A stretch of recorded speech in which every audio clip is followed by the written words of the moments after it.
Esta é a mensagem bíblica produzida pela Igreja MSBN Oeiras para o Corpo de Cristo. Pedro, capítulo 1, versículos 1 em diante. O prefácio e a saudação que Pedro diz, ele diz o seguinte: Pedro, apóstolo de Jesus Cristo, aos estrangeiros da dispersão no Ponto, na Galácia, na Capadócia, na Ásia e na Bitínia. Isso são cidades. Galácia, regiões, é uma região com 4 cidades. Os cristãos que estavam ali dispersos, estrangeiros, nesta região, Pedro escreve o seguinte: eleitos segundo a presciência de Deus Pai, na santificação do Espírito, para a obediência e aspersão do sangue de Jesus Cristo, graça e paz vos sejam multiplicados. Nesse versículo de número 2, nós já vemos aqui a atuação da Trindade. Pai, veja bem lá, Deus Pai, o Espírito Santo e Jesus Cristo. Deus na sua presciência. O que significa presciência, irmãos? Conhecimento antecipado do que vai acontecer. Conhecimento daquilo que vai acontecer antecipadamente. Somente Deus tem este poder. Somente Deus tem esse atributo. Somente Deus é onipotente. Somente Deus é onisciente. Somente Deus é onipresente. E somente Deus é presciente. A presciência de Deus.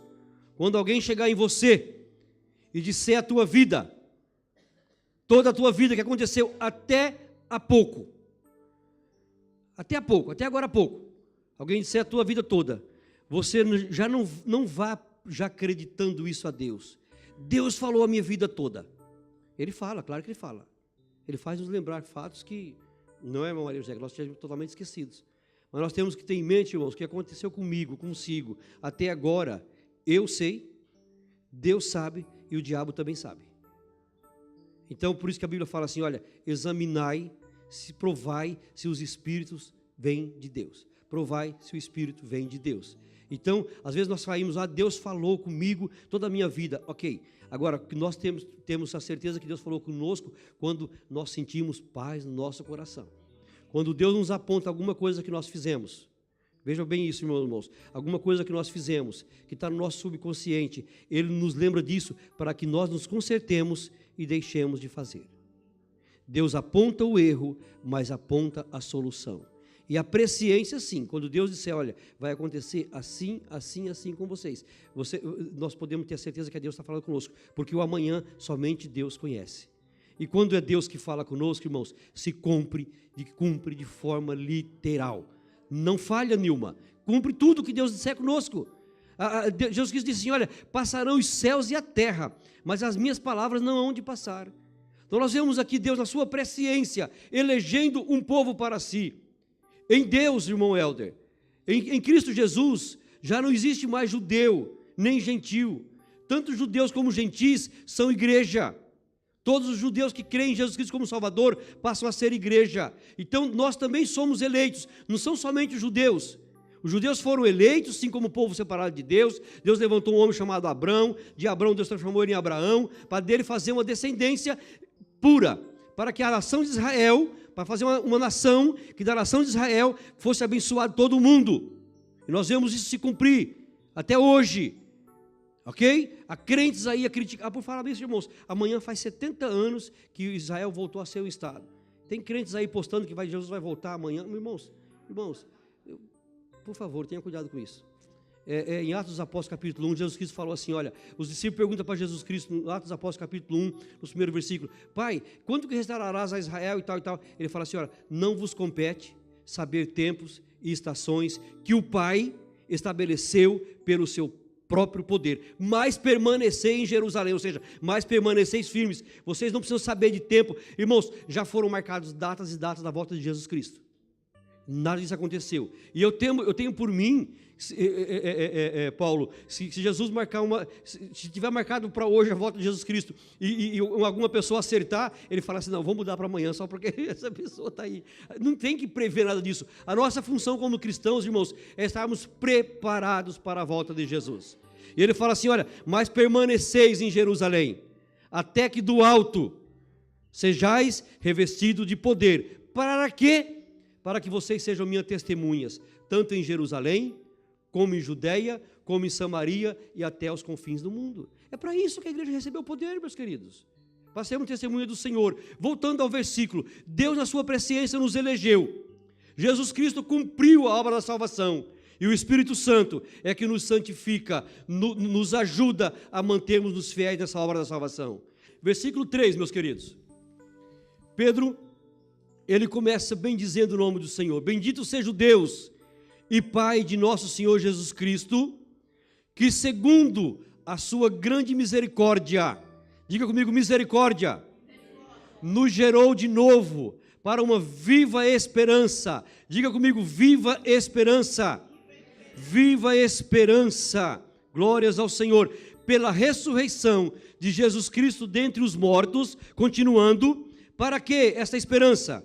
Para uma herança incorruptível, incontaminável e que não se pode murchar, guardada nos céus para nós. Versículo 5, que mediante a fé estáis guardados na virtude de Deus para a salvação, já prestes para se revelar no último tempo. Mais um versículo, por favor, Thaís. Em que vós grandemente alegrais, ainda que agora importa sendo necessário que estejais por um pouco contristados com várias tentações, para que a prova da vossa fé, muito mais preciosa do que o ouro, que perece, embora provado pelo fogo, redunde para louvor, se ache para louvor e honra e glória na revelação de Jesus Cristo, ao qual, não havendo visto,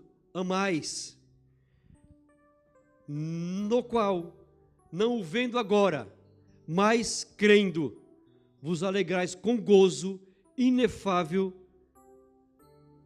e glorioso, recebendo, alcançando o fim da vossa fé, a salvação das vossas almas. Bendito seja o nome do Senhor. Esse Pedro, meus queridos, vocês conhecem a história. Não é aquele Pedro impetuoso que Jesus chamou de Simão. Eu falei esse tempo aqui, Simão, aquele que vacila. Mas Jesus Cristo profetiza que ele se chama Pedra. Jesus Cristo muda o nome dele para Pedro, pedra, rocha. Amém? Esse Pedro que é o Pedro transformado. O Pedro que viveu com Jesus Cristo, que andou com Jesus Cristo, que falhou várias vezes. Irmãos, atenção comigo. Não desanimes quando falhares. Pelo contrário, faça dessa falha um trampolim para acertos. Amém, queridos? Há muitos crentes que falham, como eu falho, como já falei tantas vezes, mas Deus me deu a vitória de passar por cima das falhas, e dá a você também, e deu a muitos de nós que estamos aqui, isso é verdade. Agora, aqueles que desistem, Paulo, na primeira falha já, isso não é para mim, a salvação não é para mim, Deus não me escolheu, Deus, não. Jesus Cristo fala assim, vinde a mim todos, absolutamente todos, não importa o tanto de pecado que você cometeu, tantas falhas que você teve. Não, Pedro falhou inúmeras vezes, irmãos. Pedro ele agia inconsequentemente, ele não pensava nas consequências. Mas Pedro tinha uma grande coisa boa, que ele ousava. Ele ousava. Muitos pregadores criticam a Pedro, pelo fato de quando ele foi ter com Jesus por cima das águas, ele afundar. Mas pelo menos saiu do barco. Os outros 11 ficaram no barco. Nós criticamos um que teve uma boa atitude. Ele falou, Senhor, se é o Senhor que está vir aí, a andar por cima das águas, me manda ter contigo. Pedro foi o único homem na face da terra, depois de Jesus, que teve a experiência de andar por cima das águas, porque ele ousou. Ele ousou sair do barco, ousou sair do comodismo. Aí os outros ficaram a criticar a Pedro, porque ele afundou, não, mas ele foi andar com Jesus, porque ele sabia que se ele afundasse, Jesus Cristo pegaria ele pela mão e falava, levanta-te, como faz comigo, faz com você. Quando nós caímos, esse Pedro tem a vida transformada por Jesus Cristo, e ele nos escreve 2 cartas, irmãos. Tire um tempo essa semana, que começa hoje, né, para ler essas 2 cartas de Pedro. Tire um tempo para estudar sobre essas cartas de Pedro. Pedro nos dá conselho, irmão, para tudo na nossa vida. Ele passou por experiências terríveis. Ele sofreu martírio, mas ele se achou indigno de sofrer, de ser crucificado da forma que Jesus Cristo foi. E ele pede, de acordo com a história dos historiadores, ele pede para ser crucificado de cabeça para baixo, porque ele não queria, sabe, ter a honra de sofrer como Jesus não falou que eu não posso, tem que ser de cabeça para baixo, porque meu Jesus Cristo sofreu muito mais por mim. E ele tinha uma intimidade linda com Jesus, sabe? Ele defendia Jesus. Quando Jesus foi para ser preso, ele salta na frente dos soldados e já arranca da sua espada e corta a orelha de um. Jesus Cristo fala: Pedro, guarda essa sua espada. Jesus Cristo sabia para que veio. Jesus Cristo, tudo que ele fazia, ele estava esperando aquele dia, aquela hora em que ele seria preso, seria crucificado pelo meu e pelo seu pecado. Mas Pedro, ele defendia Jesus. Pedro ousava, tanto é que na instituição da igreja em Atos dos Apóstolos, Pedro é uma das colunas. Paulo escreve isso em Gálatas, que Pedro, Tiago e João eram colunas da igreja. Esse mesmo Pedro que foi transformado por Jesus depois de muitos fracassos. Fracassastes? Anima-te. Jesus Cristo está aqui para te dar outra chance. Jesus Cristo está aqui para te dar um recomeço. Esse Jesus Cristo transformou a vida de Pedro. Aliás, irmãos, se nós formos estudar a vida dos 12, Jesus era muito corajoso. Ele sabia o que ele tinha em mãos, mas ele sabia no que podia transformá-los. Ele lapidou-os, como está a lapidar a mim e a você todos os dias da nossa vida. Depois ele nos diz o seguinte: para uma herança incorruptível, versículo 3, versículo 4, desculpa. Vamos voltar no 3. Bendito seja o Deus e Pai de nosso Senhor Jesus Cristo, que segundo a sua grande misericórdia, nos gerou de novo para uma viva esperança. Irmãos, todos nós andávamos desgarrados como ovelhas sem pastor. Todos nós tínhamos uma vida desregrada, fazíamos aquilo que bem apetecíamos a nós, ao nosso inimigo, porque éramos governados por ele. Mas Jesus Cristo, pela sua grande misericórdia, diz aqui, segundo a sua grande misericórdia, nos gerou de novo. Jesus Cristo, o que é regenerar? Ele nos gerou de novo, ou seja, um novo nascimento. Todos nós temos que passar por um novo nascimento. Um grande doutor da lei chamado Nicodemos não entendeu isso. Quando ele foi para Jesus, Jesus falou: Nicodemos, importa-te nascer de novo. Ele disse: Senhor, porventura eu poderei entrar no ventre da minha mãe e nascer de novo? Jesus Cristo falou: Aí Jesus Cristo respondeu a pergunta com outra pergunta, né? Parece assim uma incoerência, mas Jesus Cristo usava muito isso. Porventura você é mestre em Israel e você não sabe disso? Não estou a dizer de nascer da carne, mas nascer do sangue, do Espírito, nascer do Espírito, um novo nascimento, mudança de vida, regeneração. Jesus Cristo nos regenerou, Lula, para que nós andássemos em novidade de vida. Andamos de forma diferente. Portanto, todo aquele que está em Cristo, nova criatura é. Nova criatura é. Nós somos novos em Cristo Jesus todos os dias. Ontem eu dizia para o irmão lá: essas coisas é para novo convertido, então é para mim, porque todos os dias eu tenho que me converter. E é verdade, irmãos, todos os dias eu tenho que me converter. Todos os dias eu tenho que pedir para Jesus Cristo perdão pelos meus pecados, me ajuda a ser nova criatura, Jesus, todos os dias. Não é? Sobre a escola bíblica lá ontem, e é por aí, meus queridos. Agora, ele fez isso por quê? Pela sua grande misericórdia. Não canso de citar Lamentações 3:22, as misericórdias do Senhor são a causa de não sermos consumidos.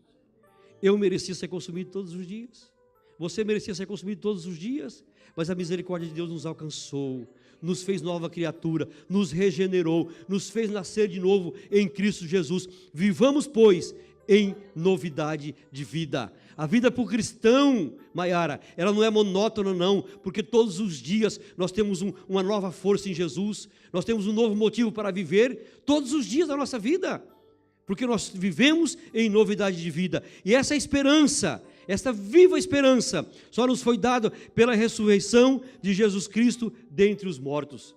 Primeira carta de Paulo, capítulo 15, aos Coríntios, capítulo 15, todo esse capítulo 15 trata sobre a ressurreição dos mortos. Você lê na sua casa, já tem tarefa para a semana toda, né? Primeira e segunda carta de Pedro, agora primeiro Coríntios, capítulo 15. Então, não são muitos, acho que qualquer coisa de 59 ou 58, 60 versículos só, é mesmo um pouquinho, dá para ler rapidinho, não é?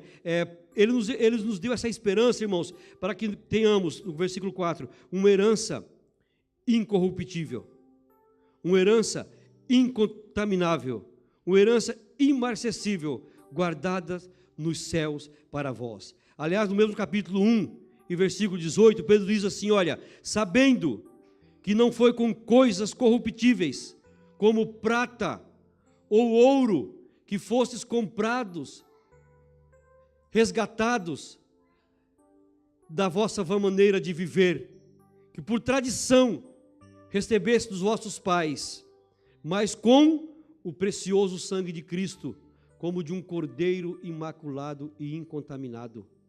Irmãos, veja bem a diferença do apóstolo Pedro para os supostos apóstolos de hoje. Ele considera o ouro e prata como coisas corruptíveis, coisas que não vão servir para nada. Não serve aqui para nós termos uma vida tranquila, como Jesus Cristo quer que nós tenhamos. O apóstolo Paulo, o maior apóstolo da história, depois de Jesus Cristo, ele diz assim, olha, vocês tiver com que cobrir, com que se vestir, com que se alimentar, estejais satisfeitos. Olha a diferença, irmãos. Quando nós vemos hoje, no suposto meio evangélico, uma ganância por causa do ouro, do vil metal, os apóstolos falavam assim, isso é coisa incorruptível, mas o que vale a pena é o precioso sangue de Cristo. O que é precioso é o sangue de Cristo, que nos purifica de todo o pecado. Neste sangue, sim, nós temos a esperança da salvação, mas não nas coisas corruptíveis dessa terra. Veja bem aqui a diferença, o ouro e a prata, corruptível, e o sangue de Cristo, preciosidade. Louvado seja o nome do Senhor. Isso que nós temos que nos apegar, irmãos, para que nós tenhamos uma viva esperança nas coisas, na herança que está guardada no céu para nós. No versículo 5, que pelo poder de Deus sois guardados mediante a fé para a salvação preparada para se revelar no último tempo. Todos nós estamos salvos debaixo da graça do Senhor, mas a salvação plena só vai se dar no último tempo, quando Jesus Cristo nos transformar esse corpo perecível em um corpo santo, um corpo sem mácula, um corpo sem dor, sem tristeza, como diz o pastor Carlos Fonte lá, não é? Tem dor no joelho? Não vai ter mais. Usa os óculos? Não vai precisar mais. Toda lágrima o Senhor Jesus Cristo vai enxugar. Toda doença Ele vai tirar, toda dor Ele vai tirar. Jamais teremos problemas, jamais teremos lutas, jamais teremos aflições. Bendito seja o nome do Senhor. Isso no último tempo. Aí depois nós continuarmos um pouquinho, no versículo 6 diz assim, olha, nisto vos exultais, ainda que no presente, ainda que hoje, dia 13 de maio de 2018, por breve tempo, se seja necessário que sejais contristados com várias tentações. Olha, veja bem, irmãos, é necessário que sejamos contristados com várias tentações. Para quê? Para que a nossa fé seja provada. Para que a fé de vocês, que é mais preciosa do que o ouro, mais uma vez, a fé, primeiro o sangue de Jesus Cristo, depois a nossa fé é mais preciosa do que o ouro. E essa fé, ela só é testada quando nós passamos por várias tentações. Eu vou repetir o que eu disse sexta-feira à noite aqui. Na terça-feira teve conosco um dos pastores da escola bíblica, pastor Gesiel, um pastor com 29 anos de idade, e ele nos falou sobre Tiago capítulo 1, irmãos, tem de grande gozo quando passarem por várias tentações. Ele nos disse terça-feira aqui, irmãos, a Jesus Cristo, Tiago não disse assim, irmãos, se for possível, vocês tenham grande gozo. Não, ele deu uma ordem. Tem de grande gozo quando passarem por várias provações, por várias tentações, por várias tribulações. E aqui agora nos diz a palavra do Senhor que a prova da nossa fé, ela só vai ser válida quando nós passarmos por várias tentações. Porque aí, quando nós somos provados pelo fogo, e se acha depois, quando nós fomos passados pelo fogo, que fomos aprovados, nós vamos receber o louvor, a honra e glória na revelação de Jesus Cristo. Ninguém recebe nenhum tipo de louvor sem primeiro ter tentado. Agora, irmãos, veja bem, quando a tentação lhe vem, que você diz não, que você resiste à tentação, e você recebe um grande gozo no seu coração. Isso eu falo por experiência própria, e todos vocês já passaram por isso. Quando você cede à tentação, você fala assim, o que eu fiz? Que ganda besteira. Aí vem aquele arrependimento, aquela tristeza. Mas quando você resiste, é o contrário. Vem aquela alegria, aquela paz. A paz que somente Deus pode dar. É o consolo de Deus na nossa vida. Depois, meus queridos, fala o seguinte, o versículo 8. Embora não o tenha visto, o amais. Jesus Cristo disse para Tomé, bem-aventurado aqueles que não viram e creram. E ninguém aqui viu o Senhor pessoalmente, viu? Não. Ninguém viu o Senhor pessoalmente, mas nós o amamos, porque Ele nos amou primeiro. João escreveu isso aí, nós o amamos porque Ele nos amou primeiro e se entregou por nós, de uma forma única, de uma forma sem igual. E embora não o vedes agora, credes nele. Outra coisa interessantíssima é a nossa fé. Nós não vemos a Jesus Cristo, mas nós cremos nele. Veja bem que o foco da nossa mensagem é a esperança. Quando nós cremos, nós esperamos. Esse dia eu estava ouvindo um filósofo brasileiro, Mário Sérgio Cortella, e ele disse sobre que o homem pode perder tudo na vida. Pode perder tudo, menos a esperança. Mas ele disse a esperança, ele disse uma coisa, Leandro, interessante, esperança do verbo esperançar, não do verbo esperar. Eu falei, verbo esperançar? Tem. Verbo esperançar, esperança do verbo esperar, quando você senta e fica à espera, não faz nada por isso. E do verbo esperançar é quando você faz alguma coisa em prol do que você espera.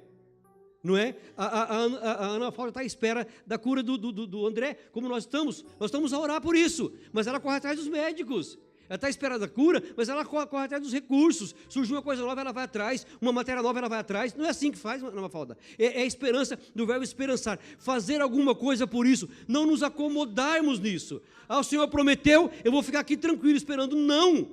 Deus prometeu uma porta de emprego, prometeu emprego. Vá procurar o emprego, vá distribuir currículos.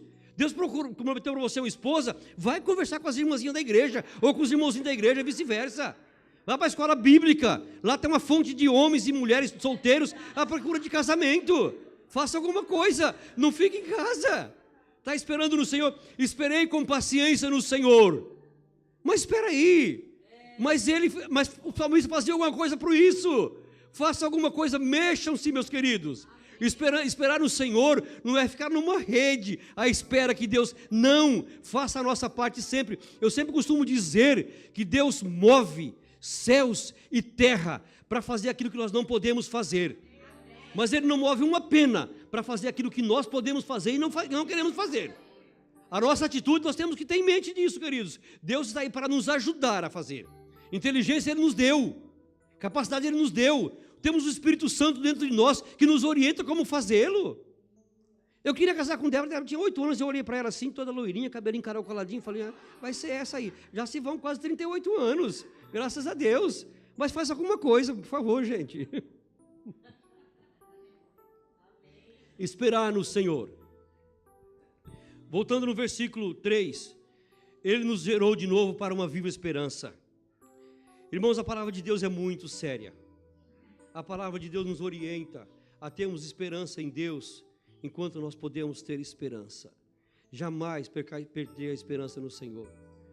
Jeremias, escrevendo o livro de Lamentações, no capítulo 3, versículo 21, a Thaís vai botar para nós no ecrã, ele fala assim, portanto, disto me recordarei no meu coração, por isso tenho esperança.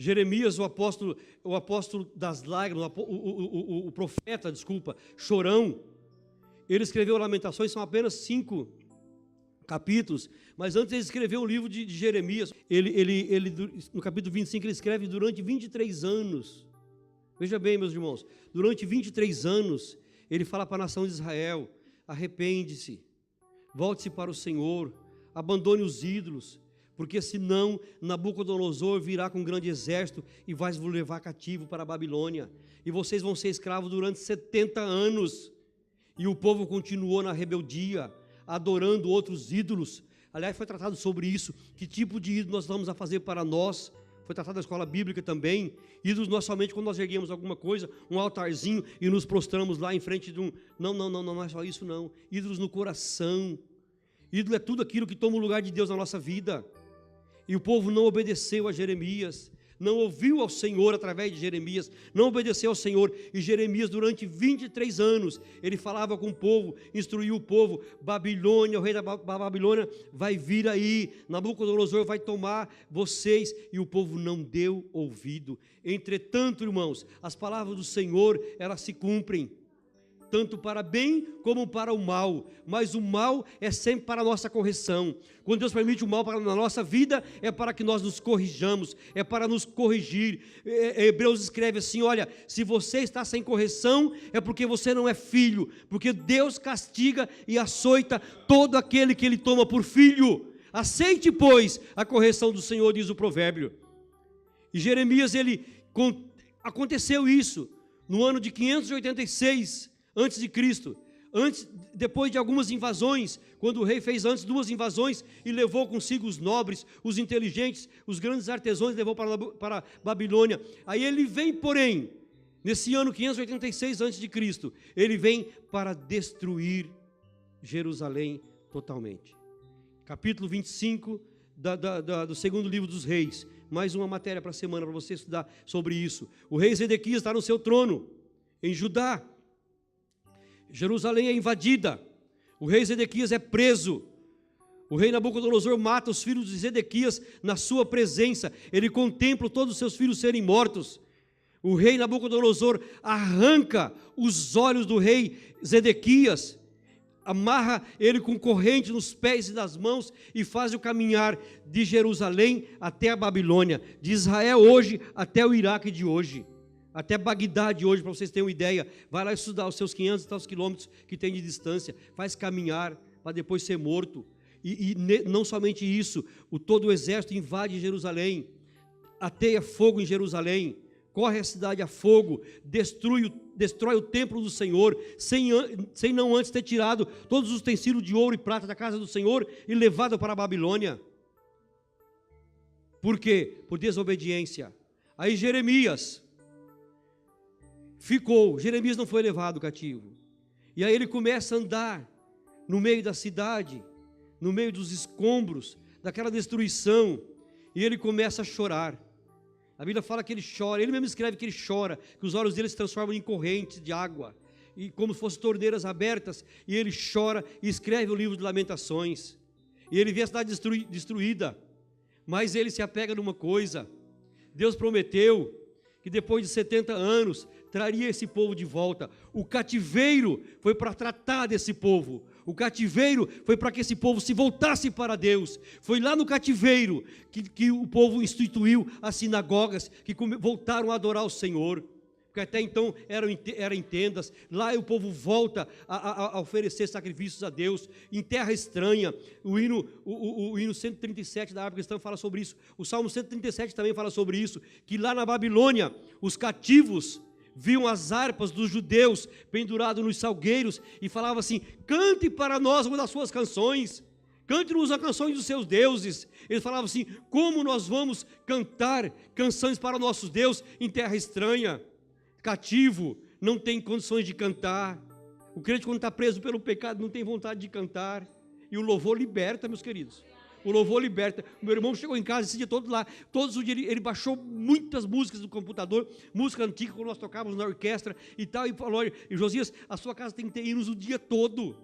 E é mesmo, o louvor liberta, meus queridos. Mas o povo em terra estranha não tinha condições de cantar. Queridos, enquanto você pode, cante ao Senhor, cante o hino de adoração a Deus, porque você está livre. Você não está escravo. Nós éramos escravos, vendidos ao pecado, porém Jesus Cristo nos libertou da escravidão do pecado, para vivermos livres perante o Senhor. E esse povo pede, canta uma canção, e eles falam, está aqui, a Thaís colocou: como entoaremos o cântico do Senhor em terra estranha? Não tinha condições de cantar. Mas voltando ao versículo, Thaís, no Lamentações 3:21, Jeremias fala assim: contudo, eu me apego naquilo que me dá esperança. Qual era a esperança? O retorno dos cativos. Porque aí ele fala no versículo 22, porque as misericórdias do Senhor são a causa de não sermos consumidos. Veja bem, a cidade destruída, queimada a fogo, o templo destruído, só restou o muro, que está lá até hoje, o Muro das Lamentações. Por isso chama aquele Muro das Lamentações. Só isso que restou do grande templo construído por Salomão. templo suntuosíssimo, mas foi tudo passado a fogo. Ele fala assim, olha, eu contudo quero me recordar, quero me lembrar daquilo que me traz esperança, que são as misericórdias do Senhor. Por isso nós não somos consumidos. Deus levou um povo para o cativo. Deus fez você passar por tribulações, por lutas, para que você fosse tratado, para que a sua esperança continue no Senhor. Sabe, Salmo 119, versículo 49, o salmista fala assim, Senhor, lembra-te das suas promessas, as quais me fizeste esperar. Não é que o Senhor se esqueceu das suas promessas, o Senhor jamais se esquece das suas promessas, pelo contrário, Ele tem todas muito bem vivas na sua memória. É que o nosso modo de pensar é assim, o Senhor se esqueceu de mim, o Senhor prometeu e não cumpriu. Não, pelo contrário, meu querido, o Senhor não se esqueceu de você. Ele está a tratar de você mais um pouquinho de tempo. Ele sabe que você ainda não está preparado para receber as promessas. Aliás, capítulo 10, versículo 36 do livro dos Hebreus, está escrito assim, olha, vocês vão precisar de ter paciência, para depois de terem feito a vontade de Deus, receber as promessas. Olha aí, vocês precisam de paciência, para que depois de haver feito a vontade de Deus, possais alcançar a promessa. A promessa de Deus na nossa vida está mais viva do que nunca. Porém, para que nós a recebamos, temos que fazer a vontade de Deus. Temos feito a vontade de Deus? Você tem feito a vontade de Deus? Você tem andado de acordo com a vontade de Deus? No seu trabalho, na sua escola, na sua casa? Como tem sido a sua vida perante o Senhor? Lembrei-me agora de uma frase que eu tenho escrito nessa Bíblia aqui, que eu vou ler para vocês, queridos. Eu escrevi isso não faz muito tempo, foi em fevereiro de 95, portanto foi bem recente, a maioria não tinha nascido, né? Sozinhos, vigiemos nossos pensamentos. Em casa, o nosso gênio, e em sociedade, a nossa boca. Que coisa linda. Isso, irmãos, é fazer a vontade de Deus. Precisamos ter paciência, para depois de haver feito a vontade de Deus, recebamos a promessa. Mas enquanto nós esperamos no Senhor, nós podemos viver uma vida plena na presença do Senhor. Nós não precisamos ser cristãos medíocres, irmãos. Atenção, crentes que estão na igreja há tempos e não conseguem desfrutar das bênçãos de Deus. Porque enquanto estão a esperar, já desanimaram, Helder. Já não tem mais ânimo. Não, pelo contrário, irmãos, temos que estar sempre esperando que o Senhor é fiel para cumprir a sua promessa. Enquanto nós esperamos, acumulemos vitória, não perdas. Ontem foi falado lá uma coisa interessantíssima. Capítulo 15 do Evangelho segundo Lucas, não vamos ler, vocês leem em casa, né? Mais uma, espero que vocês não esqueçam, viu, meus queridos? Mais uma, Jesus Cristo nos fala de 3 parábolas, de perdas. Há pessoas que durante a sua vida, ao invés de acumulares ganhos, lucros, perante o Senhor, isso que eu vou dizer, irmãos, é na vida espiritual, comunhão com Deus, prazer em servir ao Senhor, prazer em estar na obra de Deus, prazer em visitar, prazer de orar, prazer em cantar, prazer em ministrar, prazer de limpar a igreja, prazer de cultuar, prazer de estar com o Senhor. Eles acumulam derrotas, infelizmente. E a Bíblia nos conta de 3 tipos de perdas, Paulo. Primeira perda fala da ovelha, que o homem tinha, primeiro das ovelhas, tinha 100 ovelhas, e ele perde uma ovelha. Quantos por cento?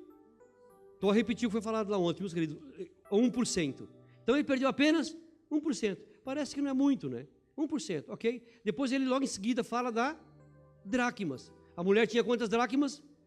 10 dracmas, ela perde uma também. Mas esse 1 representa quantos por cento? 10%. E em seguida ele fala do homem que tinha 2 filhos. É chamada parábola do filho pródigo. E ele perde quantos? 1. Veja bem, irmãos, em cada parábola foi perdido apenas uma coisa. Mas uma representou 1%, outra representou 10%, e no filho representou 50% de perda. Que nós tenhamos lição disso na nossa vida, queridos. Acumulamos vitórias e não derrotas. Acumulamos ganhos, lucros e não perda. 50%, 10% e 1%. Mas tudo começa com um pouquinho. Sabe, Eva? Não começa já com... Não, com um pouquinho. E interessante na parábola do filho pródigo, depois eu estava a pensar, irmãos, sobre viver uma vida plena com Deus. Nós às vezes somos crentes queixosos, né? Murmuramos, reclamamos, ao invés de agradecer. Quando o filho pródigo volta, a Bíblia fala que o pai vai recebê-lo de uma maneira efusiva, com festas, não é? Isso está no capítulo 15, no versículo 25 em diante, e vai receber com festa, mata o bezerro cevado, e o filho mais velho que estava em casa, que não saiu da casa, ele ouve o barulho da música e fala para o servo dele: o que está se passar em casa? Está se passar é que seu irmão voltou, e seu pai mandou matar o bezerro cevado e fez uma grande festa. E o que o filho faz? Ele não quer participar da festa. Essa festa não foi feita para mim, foi feita para o meu irmão. Essa festa é para os jovens, eu não vou participar. Essa festa é da união feminina, eu não vou participar. Ou seja, irmãos, e pôs-se a reclamar. O pai foi ter com ele: meu filho, vamos participar da festa. Não, eu estou com o Senhor há tantos anos, e o Senhor nunca me deu um cabrito para eu comemorar com meus amigos. Sabe o que o pai dele fala para ele? Filho, tudo o que eu tenho é seu. Tudo o que eu tenho é seu. Eu termino falando para o seguinte para a igreja: tudo o que Jesus conquistou na cruz é direito nosso. Tudo o que Deus tem para nós, tomemos posse em Cristo Jesus. Paulo escreveu a carta aos Efésios, ele fala assim: olha, bendito o Deus e Pai de nosso Senhor Jesus Cristo, que nos abençoou com todas as bênçãos celestiais em Cristo Jesus. Ao invés de ficar reclamando, quando você vê o líder novo convertido, já está aí a trabalhar na igreja, aí você fala assim: eu tenho tanto tempo de crente, nunca me deu direito de trabalhar na mídia. Não trabalhou porque você não quis, a oportunidade teve. Está a reclamar como o filho mais velho. Eu estou crente há tantos anos, fui batizado com o Espírito Santo ainda, mas você buscou, você veio para os cultos de orações, eu não sei ainda trazer uma palavra, o líder já testemunhou aqui domingo passado, já pregou domingo passado, mas está a buscar, está aí atrás. Façamos igual, irmãos, ao invés de ficar reclamando, chegou agora, já tem tudo. Não, pelo contrário, tudo o que o Pai tem é nosso. Coloquemos sobre nossos pés. Bendito seja o nome do Senhor. Tomemos posse. Vamos cantar tudo o que Jesus conquistou na cruz. É direito nosso, é nossa herança. Vamos cantar, igreja, para nós terminarmos, antes de nós passarmos o microfone para a irmã Miriam. Tudo o que Jesus conquistou na cruz é direito nosso, é nossa herança. Vivamos vida plena no Senhor Jesus Cristo. Deixemos de ser cristãos medíocres, sabe, que não desfrutam das bênçãos do Senhor, porque compactua com o mundo. Vamos lá, Jéssica?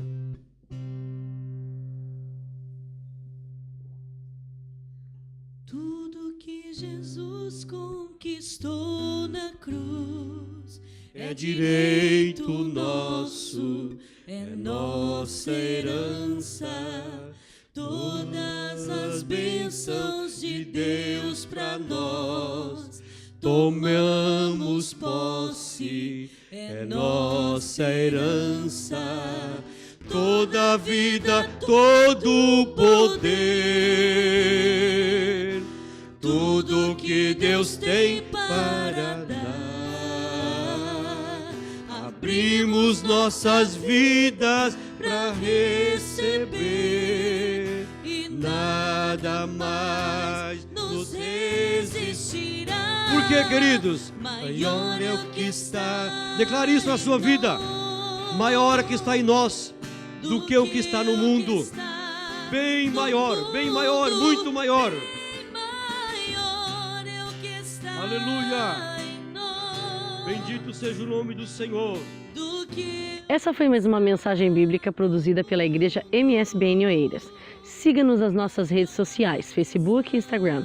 Subscreva o podcast MSBN Oeiras e também o nosso canal no YouTube. E saiba mais em msbnportugal.com.